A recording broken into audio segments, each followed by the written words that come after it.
प्रिय भाई और बहनों, आप सभी को फिर से एक बार जय मसीह की। मेरे भाई और बहनों, आज हम लोग जानेंगे परमेश्वर की दया के विषय में। जी बिल्कुल मेरे दोस्त, मैं आज बात कर रहा हूँ। एक व्यक्ति संसार में बहुत सारी पाप करता है, बहुत सारे अनगिनत पाप, है ना। लेकिन कभी आपने गौर किया है, परमेश्वर जीते जी उसको दंड नहीं देता है, नहीं देता है। एक अविश्वासी की मैं बात कर रहा हूँ, वो कभी भी परमेश्वर उसको दंड नहीं देता है जीते जी। लेकिन परमेश्वर इंतजार करता है कि ये व्यक्ति अब मन फिराएगा, अब मन फिराएगा। और परमेश्वर की दया, पता है आपको, उस मृत्यु तक परमेश्वर उसको देखता है कि अब मेरा बेटा बेटी मन फिराएगा। आइए कुछ वचनों को पढ़ते हैं। रोमियो 2 अध्याय 4 पद से, है ना। क्या तू उसकी कृपा और सहनशीलता और धीरज रूपी धन को तुच्छ जानता है? आगे देखते हैं। क्या यह नहीं समझता कि परमेश्वर की कृपा तुझे मन फिराव को सिखाती है? हालेलुया। अब यहाँ से हम लोग समझने का कोशिश करेंगे। जब एक व्यक्ति पाप करता है ना, पाप कई तरह के हैं, है ना, बुराई करता है। सबसे बड़ा पाप क्या है पता है?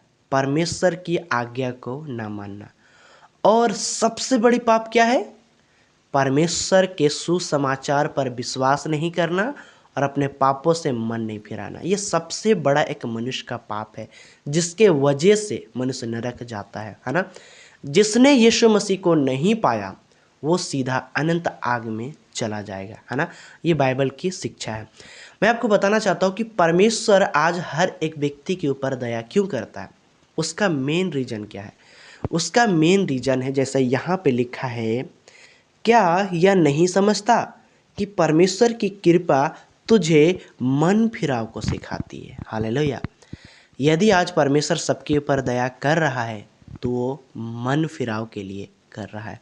मेरे दोस्त, परमेश्वर बीच में कभी भी मनुष्य को दंड नहीं देता। मेरे कहने का मतलब है, यदि मैं बचपन से 30 या 40 साल तक पाप कर रहा हूँ तो ऐसा नहीं हो सकता कि परमेश्वर देख रहा है कि अरे ये व्यक्ति तो इतना ढीठ हो गया है कि वचन सुनने के बाद भी अपने पापों से मन नहीं फिरा रहा, सुसमाचार सुनने के बाद भी अपने पापों से मन नहीं फिरा रहा है, तो चलो अब इसको दंड की आज्ञा देते हैं। ऐसा नहीं है। परमेश्वर उसको मृत्यु तक इंतजार करता है कि अब ये मन फिरा ले।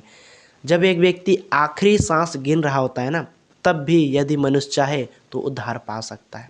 जैसे कि यीशु मसीह को जब क्रूस पर लटकाया गया था तो उसके राइट तरफ जो लटके हुए चोर थे, उसने अपने पापों से मन फिराया था और उद्धार पाया था।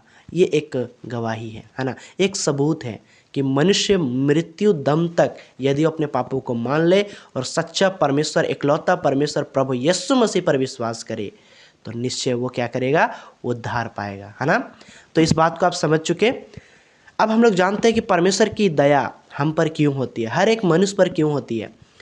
मेरे दोस्त, आप बाइबल में जब पढ़ते हैं तो यीशु मसीह जब इस पृथ्वी पर आए थे उसी समय उन्होंने प्रचार किया था, मन फिराओ क्योंकि स्वर्ग का राज निकट आ पहुंचा है, निकट आ गया है, ठीक ना। क्या आपने कभी भी इस विषय पर गौर किया है? जब उतना वर्षों से प्रचार हो रहा है, यूहन्ना ने भी इसी प्रचार को किया कि मन फिराओ, परमेश्वर का राज निकट है। क्या आपने कभी सोचा है कि यीशु मसीह अभी तक क्यों नहीं आ रहे हैं? इसका एक ही रीज़न है, परमेश्वर इस चीज़ों को दिखा रहा है कि अभी भी तुम्हारे पास समय है, मन फिराओ।